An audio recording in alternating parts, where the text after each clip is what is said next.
111 সরকারের শারীরিক নির্যাতনের ক্ষত নিয়ে চিকিৎসার জন্য লন্ডনে যান। লন্ডনে যাওয়ার আগে যে আদরের ভাই আরাফাত রহমান কোকোকে রেখে এসেছিলেন, সেই ভাই এখন আর নেই। যেই সুস্থ মাকে রেখে এসেছিলেন, সেই মা এখন আগের মতো নেই। সেই সময়ে ওনার উপর মানসিক এবং শারীরিক নির্যাতন করা হয়েছিল। যে বাড়িতে তারা জন্মেছিলেন, সেই বাড়ি এবং স্মৃতিগুলোকে ভেঙে চুরে ধুলোয় মিশিয়ে দেওয়া হয়েছে। বিবিসি বাংলার সাথে 44 মিনিটের সাক্ষাৎকারের শেষের দিকে এমনই আবেগতাড়িত হয়ে পড়েন বিএনপির ভারপ্রাপ্ত চেয়ারম্যান তারেক রহমান। একই সাথে তিনি আওয়ামী লীগ প্রশ্নে নিজের কঠোর অবস্থান ব্যক্ত করেন। যে ভাইকে আমি রেখে এসেছিলাম, সেই ভাই এখন আর নেই।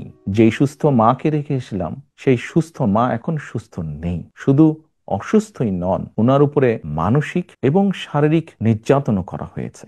আমি যখন এখানে আসি, আমার ভাইকে আমি রেখে এসেছিলাম, ছোট ভাইকে। আমি যখন এই দেশে আসি, আমার সুস্থ মাকে আমি রেখে এসেছিলাম। একটি ঘর রেখে এসেছিলাম, যেই ঘরে আমি এবং আমার ছোট ভাই বড় হয়েছি, যেই ঘরে আমার বাবার স্মৃতি ছিল, যেই ঘরে আমাদের দুই ভাইয়ের সন্তানরা জন্মগ্রহণ করেছিল, যেই ঘরে আমার মায়ের বহু স্মৃতি ছিল, সেই স্মৃতিগুলোকে ভেঙে চুরে ধুলায় মিশিয়ে দেওয়া হয়েছে। আওয়ামী লীগের সকল অন্যায়, হত্যা, নির্যাতনের জন্য এবং যারা এসবের হুকুম দিয়েছে, তাদের প্রত্যেকের বিচার হতে হবে। এটি প্রতিশোধ নয়, ন্যায় ও আইনের কথা।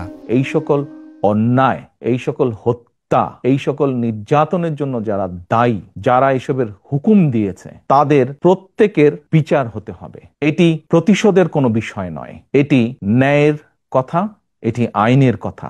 অন্যায় হলে তার বিচার হতে হয়। কার সম্পর্কে কি মনোভাব সেটি গুরুত্বপূর্ণ নয়। দল হিসেবে তারা যদি অন্যায় করে থাকে, তাহলে দেশের আইন অনুযায়ী তার বিচার হবে, দেশের আইন সিদ্ধান্ত নেবে। তার মানে এটা আদালতের বিষয় বলে মনে করছেন? দল হিসেবে যদি অন্যায় হয়ে থাকে, তাহলে তাই হবে।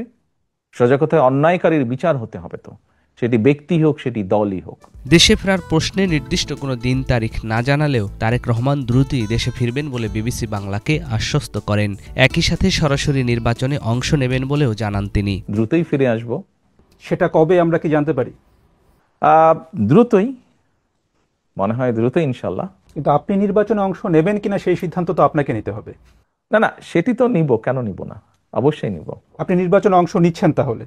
জি, ইনশাল্লাহ। চাঁদাবাজি দখলের বিষয়ে সুকৌশলে তারেক রহমানের কাছ থেকে একটি কমিটমেন্ট আদায় করে নেয় বিবিসি বাংলা। প্রশ্নের জবাবে তিনি বলেন, সরকার গঠন করার পরেও দলের নেতাকর্মীরা চাঁদাবাজি বা দখলের মতো কাজে জড়িত হলে দল তাদের বিরুদ্ধে ব্যবস্থা নেবে। পাশাপাশি আইনশৃঙ্খলা বাহিনী এসবের বিরুদ্ধে ব্যবস্থা নিতেও স্বাধীনভাবে কাজ করতে পারবে। বিএনপি ইনশাল্লাহ সরকার গঠন করলে আমার দলের কোনো নেতাকর্মী তখনও যদি এরকম কোনো অনৈতিক কাজে সম্পৃক্ত হয়, আমরা দলের অবস্থান থেকে তার বিরুদ্ধে অবস্থান নিব।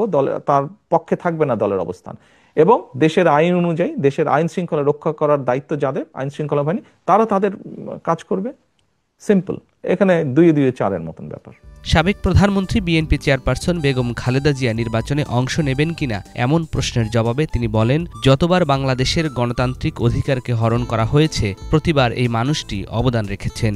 শারীরিক সক্ষমতা থাকলে এবারও নিশ্চয়ই তিনি ভূমিকা রাখবেন।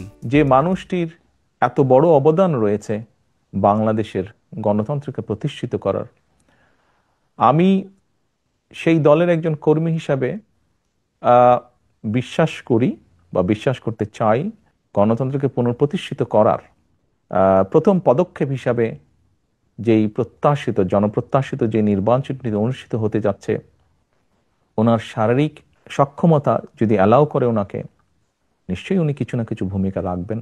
স্ত্রী ডাক্তার জোবাইদা রহমান ও কন্যা জাইমা রহমান সহ পরিবারের যারা আছেন, তারা রাজনীতিতে আসবেন কিনা এমন প্রশ্নেরও জবাব দেন তারেক রহমান। রাজনীতিবিদদের ক্ষেত্রে অনেকের সন্তান পলিটিক্সে এসেছে। সবাই কি ভালো করেছে? সবাই ভালো করেনি। কেউ কেউ করেছে, কেউ কেউ করতে পারেনি ভালো। আমি শারীরিকভাবে নির্যাতিত হয়েছি, যেই নির্যাতনের চিহ্ন এখনো কখনো কখনো আমাকে সহ্য করতে হয়। জেল জুলুম খেটেছি আমি। আপনার স্ত্রী বা কন্যা বা আপনার পরিবারে যারা আছেন, তারা রাজনীতিতে আসবেন কিনা এটা নিয়ে কিন্তু ব্যাপক আলোচনা আছে, আলোচনা হয় কিন্তু রাজনীতিতে। আমি ওই যে বললাম, সময় পরিস্থিতি বলে দিবে ওটা।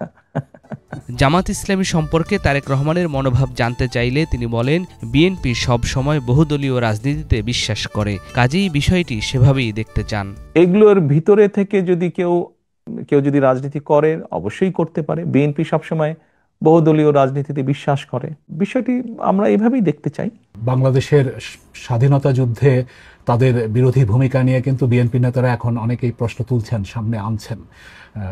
কিন্তু বিএনপি আবার তাদের সাথে সরকারও গঠন করেছিল একটা সময়। 2024 সালে স্বৈরাচার যেই হত্যাগুলো করেছে, দেশ স্বাধীনের পরে যখন তারা 71 সালে কোনো রাজনৈতিক দল যদি তাদের কোনো বিতর্কিত ভূমিকা থেকে থাকে, তাহলে তাদের জবাব তারাই দিবেন।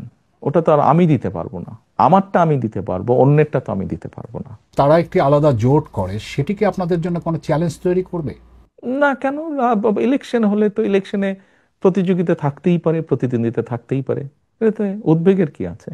বিএনপি তো আগেও নির্বাচন করেছে, বিভিন্ন সময় বিএনপি নির্বাচন করেছে, কম্পিটিশন করেই বিএনপি নির্বাচন করেছে, প্রতিযোগিতা করেছে। জুলাই গণ অভ্যুত্থানে একমাত্র মাস্টার মাইন্ড হিসেবে তাকে বিএনপি নেতাকর্মীরা বিবেচনা করলেও তারেক রহমান মনে করেন কোনো দল, কোনো ব্যক্তি নয়, এই আন্দোলনের মাস্টার মাইন্ড বাংলাদেশের গণতন্ত্রকামী জনগণ। কখনোই নিজেকে মাস্টার মাইন্ড হিসেবে দেখেন না।